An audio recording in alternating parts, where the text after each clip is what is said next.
Hello, I'm Bob Brunsma. How do you choose the best assessment tool for your program? Being clear about the purposes of assessment is key to choosing the right tool. In this program, we will show you a number of diagnostic tools and how to plan lessons to best meet the needs of your students.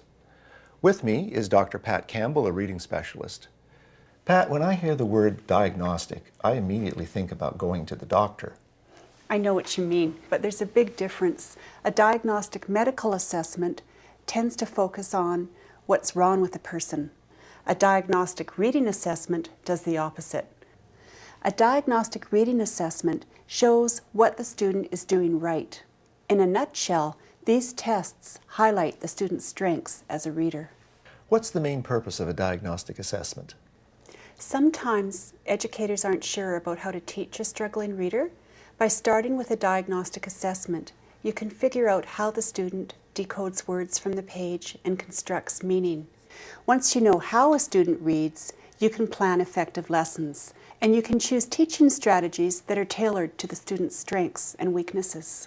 So a diagnostic assessment is closely aligned with instruction. Then what's the purpose of a standardized assessment? Standardized test scores are usually used to place students into classes, and sometimes governments use the test score as a measure of a program's effectiveness. What's your opinion of the standardized assessments? I really think that a reading assessment should reflect the reading process.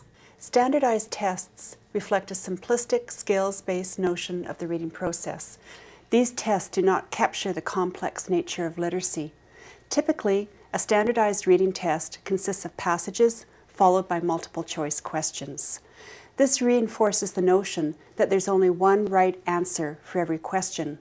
If this belief is linked to instruction, students might become passive learners who are concerned with providing the right answer. And as you know, there are many ways to interpret text. There's not just one right way. So multiple choice questions are used to assess comprehension skills. So how do standardized tests assess word recognition skills? Some standardized tests ask the student to read a list of nonsense words, and this doesn't reflect the reading process. In real life, we always read words in context. We rarely read a list of nonsense words. So how do diagnostic assessments reflect the reading process? A diagnostic assessment shows how the student uses print cues, language cues, and meaning cues, along with their background knowledge, to construct meaning from text.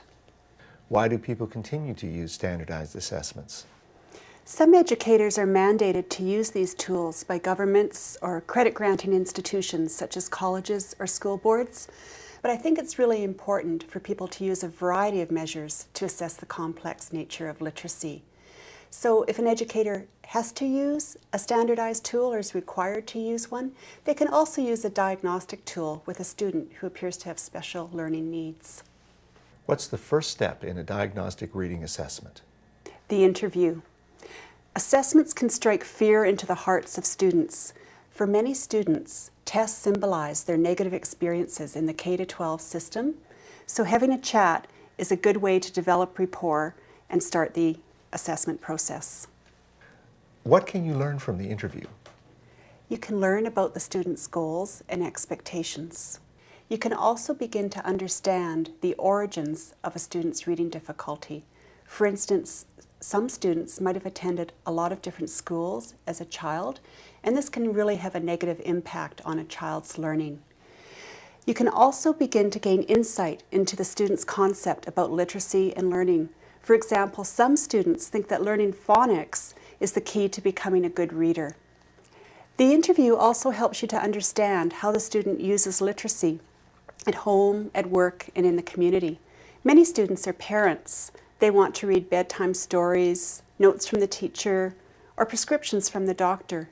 Knowing more about a student's literacy practices will enable you to plan lessons that contain interesting and relevant material. How can you make a student feel comfortable in an interview? Well, let's watch an example of a good interview. Jennifer coordinates a community-based literacy program, and Carol is a young mom. She left school at an early age.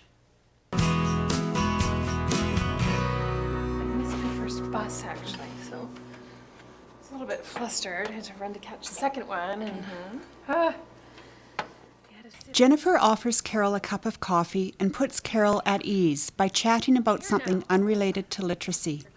This helps to create an informal atmosphere. Also, Jennifer makes sure the interview takes place in a room that is free from interruptions.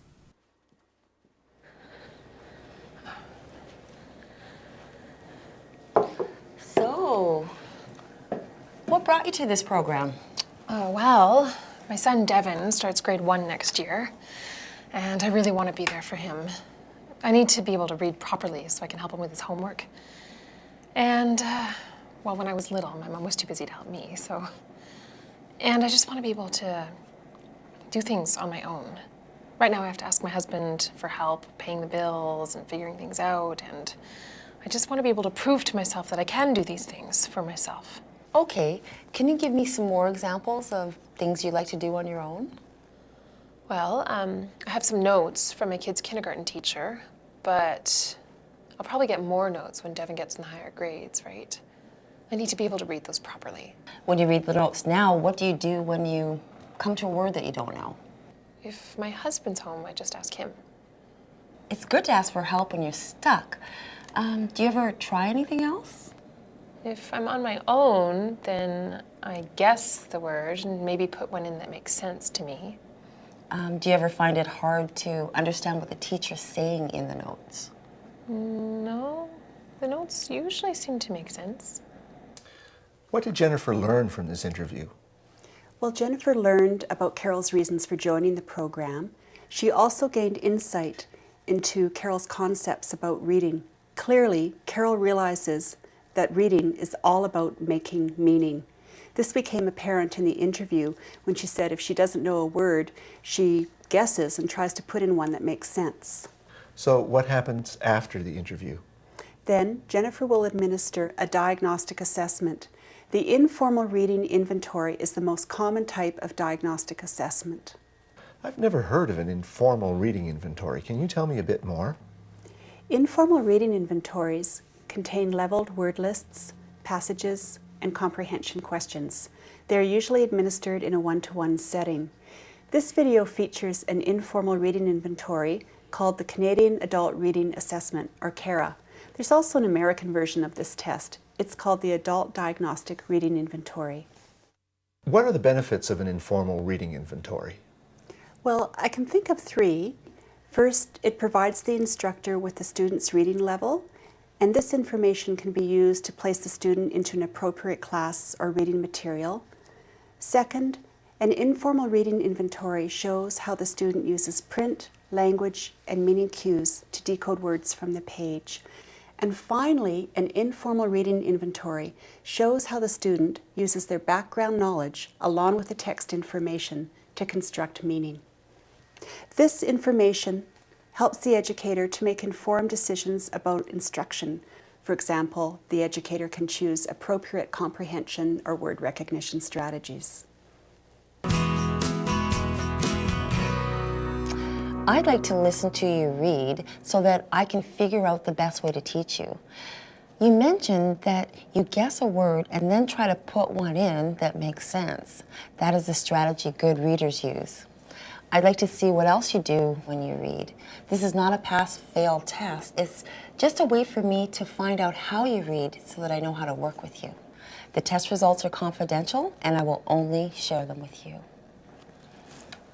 Please look over this word list and find one that you feel comfortable reading.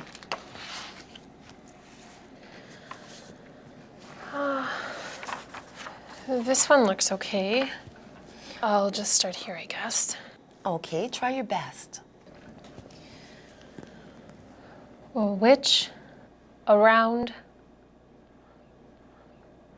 mother,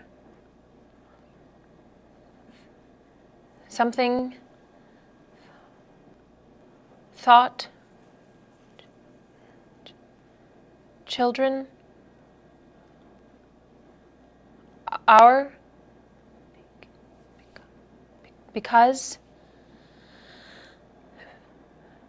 every, cold. Okay, let's try the next list. Science, ocean, between, everything, friend, beautiful, kitchen, quit, eat. I don't know. So what's the purpose of the word list? The word list determines Carol's entry level for the passages. Carol scored 90% on the level 1 word list, but only 50% on the level 2 word list. So this means she should start reading the passages at level 1 because this is where she would have the most success. Good. Now, I'm going to get you to read a passage from this book. There's a story called The End. It's about a woman's trip to a pawn shop. Or there's one called Ted and the Cop. It's about a criminal and a cop. The other 3 passages are Losing Body Fat, Ants, and The One-Room Schoolhouse. Which one interests you? I'll try Ted and the Cop. Okay. Here's the passage. Please read it silently to yourself. Okay.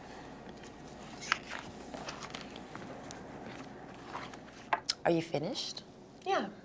Okay, please read it out loud to me. While you're reading, I'll make notes about the way in which you're reading.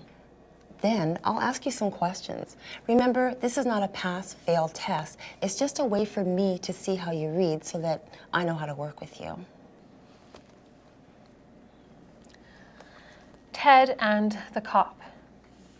The cop says, "Did you do it?" Ted just looked at him.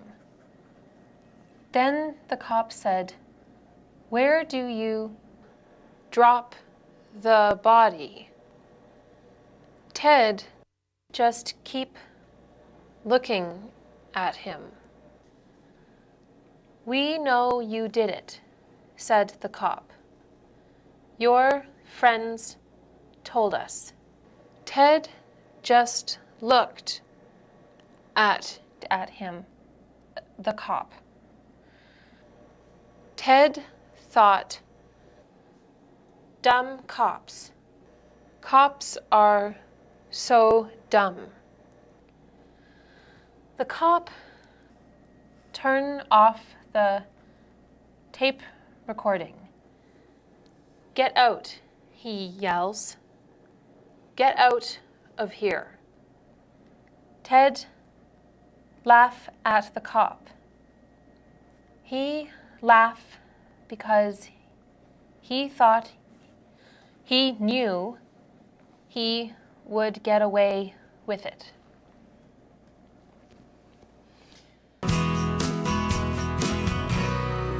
How do you analyze Carol's miscues? Well, I look at each miscue to see if Carol used print cues, language cues, and meaning cues to decode the word. Fluent readers use a combination of these cues to predict unfamiliar words. Then I look at Carol's miscues to see if I can identify a pattern. Research shows that miscues are not random. Instead, a student's miscues form a pattern. So how do you begin miscue analysis? By asking myself 3 questions, I can figure out which cues Carol uses. So what's the first question? The first question is, do Carol's miscues make sense in the sentence? The answer to this question is yes. Let's look at this sentence. Carol read, "Where do you drop the body?" This sentence makes sense, although it does change the author's intended meaning. Carol also read, "Ted just keep looking at him." Again, the sentence makes sense, although one might argue that the sentence is not grammatically correct. The majority of Carol's miscues do make sense in the sentence. What does this tell us about the reading strategies that Carol uses? Carol's strength as a reader is her ability to construct meaning as she reads. She uses context cues or meaning cues to predict unfamiliar words. If you remember, this also came out in her interview. Carol said something like, If I'm not sure about a word, I just guess the word and try to put in one that makes sense. What other questions do you ask? The second question I ask is, do Carol's miscues look similar to the text word? And the answer to this question is yes. The majority of Carol's miscues look similar to the text word. For example, drop and keep look similar to the text word. A miscue that looks similar to the text word contains half or more of the letters that were in the text word. Drop contains the letter D and P from dump, while keep contains the letters K and P from kept. The majority of Carol's miscues look similar to the text word. What does this observation tell us about Carol's reading strategies? Carol uses a combination of print cues and meaning cues to predict unfamiliar words. This is the pattern of an effective reader. Okay, what's the third question? The third question is, do Carol's miscues sound right in the sentence? Look at this sentence. Carol read, "Ted just keep looking at him." That miscue makes sense, but it doesn't really sound right. Carol has a tendency to add, change, or omit word endings. She read cops for cop and friends for friend. In both these cases, she added the ending S. Then there were 3 instances when she dropped the ED ending. She read look for looked, turn for turned, and laugh for laughed. Also, sometimes she changed the ending. She read recording for recorder and yells for yelled. So Carol has a tendency not to attend to the word endings, and this is very common among adult readers. What does this tell us about Carol's reading strategies? Carol doesn't always make effective use of language cues when she reads, but there are strategies we can teach Carol so that she will pay more attention to word endings. Do you ask anything else? Yes, I ask how many miscues were corrected, and as you can see, Carol corrected 2 miscues. What does this tell you? Well, fluent readers correct approximately 30% of their miscues, and Carol corrected only 12%. A fluent reader will monitor their reading or their predictions by asking themselves, does this sound right? Does this look right? Does this make sense? What do you notice about Carol's 2 miscues, the ones that she self-corrected? Well, Carol's replacing the miscues with words that sound right and make sense, but they don't look like the text word. Right. So that means that Carol is aware of miscues that do not look right. So she goes back a second time to try to predict the unfamiliar word, and the second time around, she samples more of the print.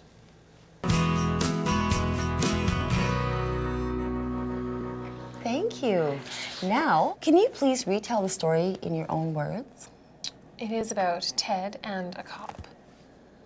The cop thought that Ted killed someone. The cop said, "We know you did it. Your friends told us." The cop tried to trick Ted by saying that his friends ratted on him. Then the cop says, "Go out." He gets cranky at the end of the story. Good. Now I'm going to ask you some questions about the story. What was Ted's opinion of the cop? He was stupid. What words could you use to describe Ted's personality? He was clever. And he doesn't feel guilty about stuff. Why did Jennifer ask Carol to retell the story in her own words? Jennifer wants to see how Carol constructs meaning as she reads. The retelling shows that Carol is a very active reader. She summarizes information, she makes predictions, and she reads between the lines. So do you remember the end of her retelling where she's talking about the cop and she says the cop is very cranky? I love that part because that shows that Carol is able to read between the lines and make inferences. What can Jennifer learn from Carol's response to the comprehension questions? Well, Carol has the ability to answer both factual and inferential questions. This shows that she knows how to use her background knowledge along with the text information to construct meaning.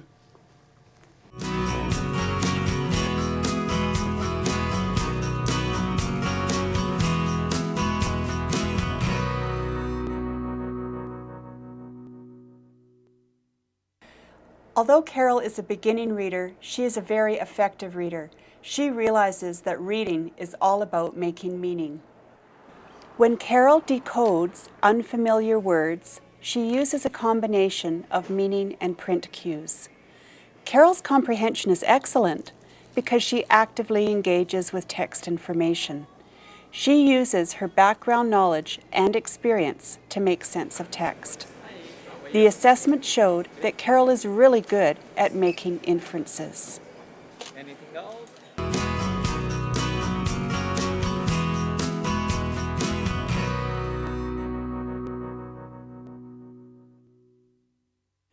This may sound simplistic, but what Carol needs to do is read, read, read. She has the strategies of an effective reader, she just needs more practice reading. The material Carol chooses to read needs to be at her instructional reading level. If the material is too hard, she will become discouraged.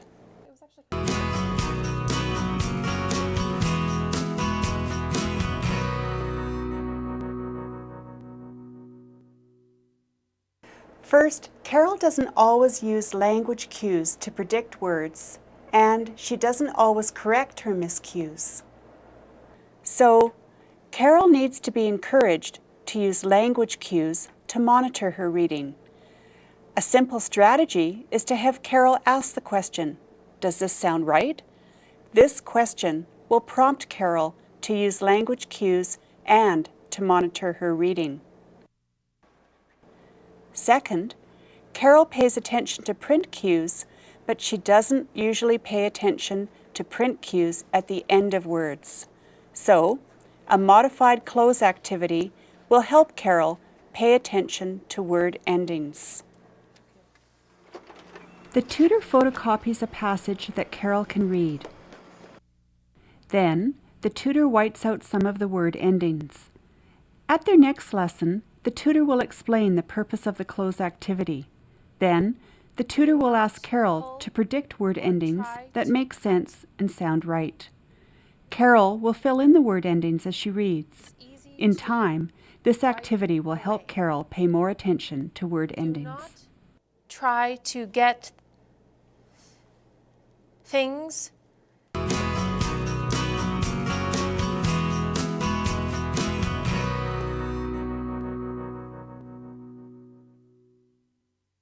Carol understands that reading is all about getting meaning from the page.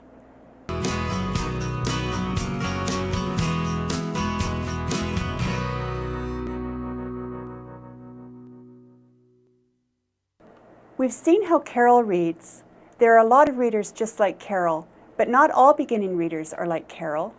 Some beginning readers sound out the words. In fact, they rely too heavily on letters and sounds. Sometimes, the words they predict do not even make sense. These readers need to learn how to use meaning cues and background knowledge to identify unfamiliar words. And then, there are a group of readers who rely too heavily on context cues to figure out words. This type of reader needs to pay more attention to print to figure out unfamiliar words. Instruction always needs to be tailored to a student's strengths and weaknesses. Still get a little nervous, but it's coming. You have seen two diagnostic assessment tools used in this video. One, an interview, and the other, the informal reading inventory. Educators need to use multiple measures to assess the complex nature of students' literacy skills. Oh, thank you.